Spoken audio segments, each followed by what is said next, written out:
Begin by clicking the Add New button found on the toolbar. If the taxpayer does not have a Social Security number and would like to apply for an ITIN, click the W7 button.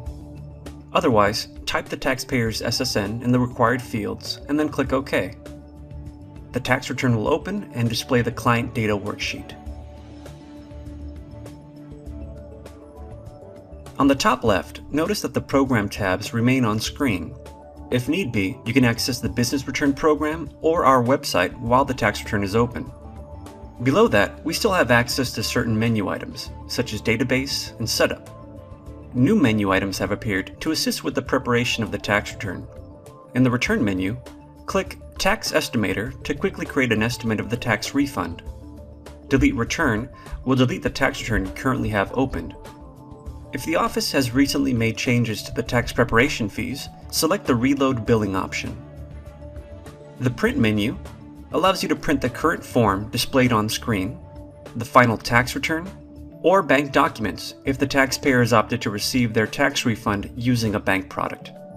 The black information bar now displays the taxpayer's name, their SSN, and the date in which the tax return was created.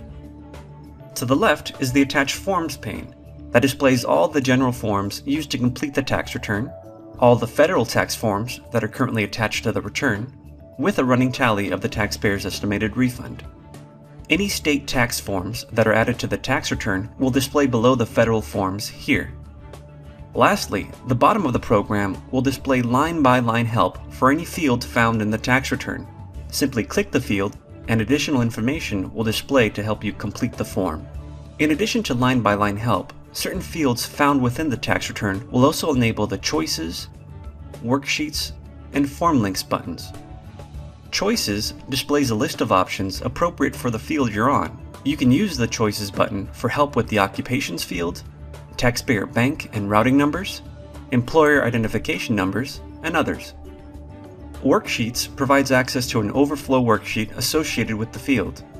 And finally, Form Links allows you to jump to the form associated or required for that field.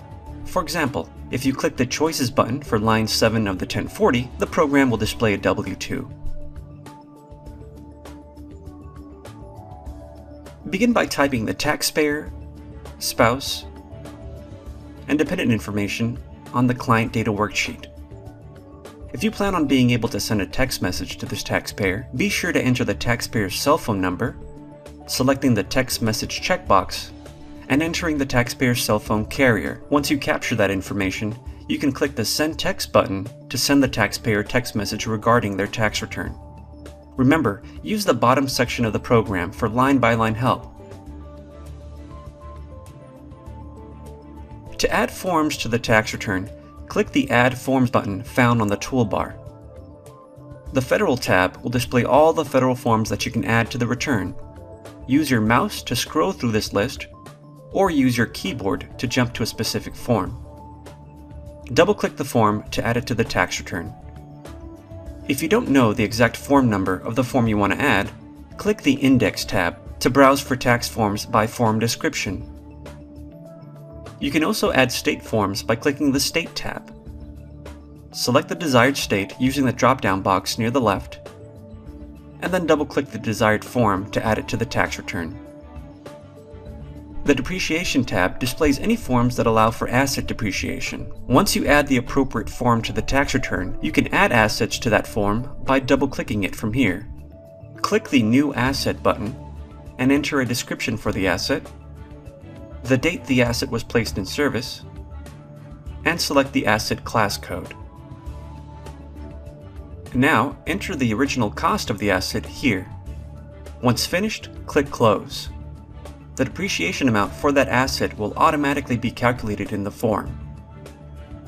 Vehicle depreciation can be calculated using the same method, or can be entered directly on the Schedule C for standard mileage depreciation. You can select how the taxpayer is going to receive their tax refund on Form 8879. At the top of the 8879, select the desired refund type. If the taxpayer wishes to use a bank product for their tax refund, be sure to select Option 5, RT Bank. Once RT Bank is selected, click Refresh on the toolbar. The Bank app will display on the attached Forms pane. Complete the Bank app with the required information. Once you've added and completed all the required forms for the tax return, click the Verify button on the toolbar to verify the tax return for errors. If any errors are present, they will display on screen.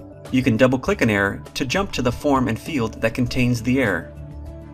Once you clear all errors, you'll be able to print and queue the tax return for transmission. Click the Print button found on the toolbar to print the tax return. Note that you can use the Sign Doc button on the print window to capture the taxpayer and spouse's signature with a supported electronic signature pad. Remote Sign will send a link to the taxpayer or spouse's cell phone. The taxpayer or spouse can then use that link to sign electronically using their smartphone. You can also click the Email button below to email a copy of the tax return to the email address that you captured on the client data worksheet. Transmitting a tax return is a two-step process. First, click the Queue button found on the toolbar and select the tax return packages you'd like to mark or queue for transmission. Once you click Queue, the tax return will close and will be placed in the transmission queue. Once you're ready to transmit queued tax returns, select the Transmit button on the toolbar. You can review which tax returns are queued by clicking the Filter button found near the bottom left of the Transmit window. To transmit queued tax returns, simply click the Transmit button near the bottom right.